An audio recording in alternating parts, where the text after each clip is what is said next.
All right, welcome back. It is 5:30 a.m. my time, and I've been awake for over an hour already. So I've had plenty of time. I know some people wonder why I go live so early. It's because I wake up early for work during the week. So on the weekends, I cannot help it. Plus, it's good for me to follow my sleep pattern. That way I go to bed at a good hour during the work week. So on the weekends, I get up at the same time I get up during the work week. So let's talk. And I'm going to make some short live streams this weekend. So bear with me with that. And I get Monday off. So I will be working Monday as well. Over the next 3 days, I'm going to be busy. So look forward to that. And I want to deal with single stories a little more often. I want to start with this one. The Albany Medical Center is reporting an uptick, they say an alarming uptick, in child injuries due to dog bites. Now, I don't like the way they word this. Why not just say an alarming uptick in dog attacks on children? The way they word it, it's almost an attempt to separate the dog from the attack. Child injuries due to dog bites. There was a 7-year-old girl that I'm going to talk about that was killed a day or so ago, and they tried the same thing. Now let's listen to this. There's a lot to unpack in this short little story. Okay. That they're not comfortable, but Sorry sweet, about that. Now brace yourself. friendly corgi, never shown any aggression before. so Melissa Vino was Okay. Now, people, our narrative, our talking points, they're going to slowly creep into mainstream media. You're going to hear more of the things that we talk about on mainstream media the larger we get. Okay, the larger we get. There's a reason why I refer to other anti-dog platforms. Your peers empower you.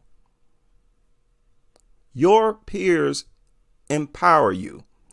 Other anti-dog platforms, we empower each other. Like I've said, it is always more intimidating and powerful in general when you can point towards a massive crowd of people who co-sign with your arguments.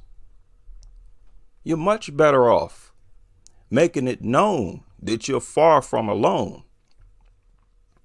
So you heard this woman. This is the dog lover. She said it was unprovoked. completely shocked. Right? Friendly corgi, never shown any aggression before. So Melissa Vino was completely shocked when their family dog Luna bit her 10-year-old daughter. Okay, now how many times have I said this? The injury requiring Get the kid off the screen. How many times have I said this? That in story after story after story, these people always say this. They always say these attacks were unprovoked. That's all you ever hear is unprovoked, unprovoked, unprovoked. And here yet again, why is this? If according to the behaviorists, they're always provoked. Vino was completely shocked when their family dog Luna bit her 10-year-old daughter. The injury requiring several stitches. Melissa has seen these kind of situations before because she's a pediatrician. Some really severe bites or attacks. But she says she always assumed that those dogs were just being aggressive. Listen to this. Or that the family wasn't taking good care of them, or the kids were being especially naughty. And that's not at all what happened. You hear that? Dogs were just being You hear that? aggressive. Has seen these kind of situations before because she's a pediatrician. Some really severe bites or attacks. But she says she always assumed that those dogs were just being aggressive. She assumed that the dogs that do attack family members, so-called family members, she said that she thought those dogs were just being aggressive, or that the family wasn't taking good care of them. Or that the family wasn't taking care of them. We heard that several times by these dog lovers. You have to take good care of them. You got to walk them and all this kind of stuff. The kids were being especially naughty. Or that the kids were misbehaving. Y'all caught that? I just wanted to make sure y'all caught that. Here's a dog lover who said, oh no, I thought that when dogs attack children, it's because those bad, evil children had done something to the dog. This is what she just sat here and said. I thought it was because the dogs are always provoked. And she sat here and said, that is not the case. This was totally unprovoked. And this is the case in every single dog attack that I've covered. Every single one. Or that the family wasn't taking good care of them, or the kids were being especially naughty. And that's not at all. The emergency department treated 20 children for dog bite injuries. What's just as disturbing, most of the dogs were family pets. 94% of the cases involved dogs living in the home. Okay, now why does it appear that these people are just now starting to wake up to what we've been talking about for years? We've been telling y'all this, that it does not matter. You can't refer to how long the dog has lived with you or has known the people in your home. That's not evidence that the dog is harmless and that it won't attack anyone. Most dog attacks, it's the family dog. It's the worst we've actually seen at Albany Med. It's now our second leading cause of injury to date. Second leading cause of injury in this single hospital. Then that's for all of you dog lovers who try to project this movement as meaningless, as pointless, not having any merit or value. How can you say we're dealing with something minor when this is the second leading cause of injury? And in some categories, the first leading cause of injury, especially so when you're talking about the nature of the attack, because literally nothing stabs kids repeatedly other than dogs. You're talking about a species, dogs, that are responsible exclusively, like nothing else in society is responsible, and they are consistent with it, with the repeated stabbing, launching these deadly attacks on kids. Listen, it does not matter what is inflicting the injury. Under no circumstances do you allow something in society willing to launch deadly attacks on your children. There's no rationalizing the presence of something that's willing and able to do that. This will be the truth until the end of time. There will never be a time long after I don't care if you're listening to this video 100, 200 years from now. This is the truth then as it is now. You don't entertain the presence of nothing that's not only willing to launch deadly attacks on kids, but actually does on a consistent basis. What's your excuse? There is no excuse for tolerating the presence of something like this. And if our ruling class had any concern, even 10% out of 100 for public safety, they would at least ban bully breeds. The carelessness, the recklessness of removing pit bull bans, the few that we had in place, is criminal. It's criminal, and more people are going to start speaking out about this. At Albany Med. Dogs will try to give us different signs that they're not comfortable, but we don't always know how to read them. Terry Rudolph is a dog trainer who...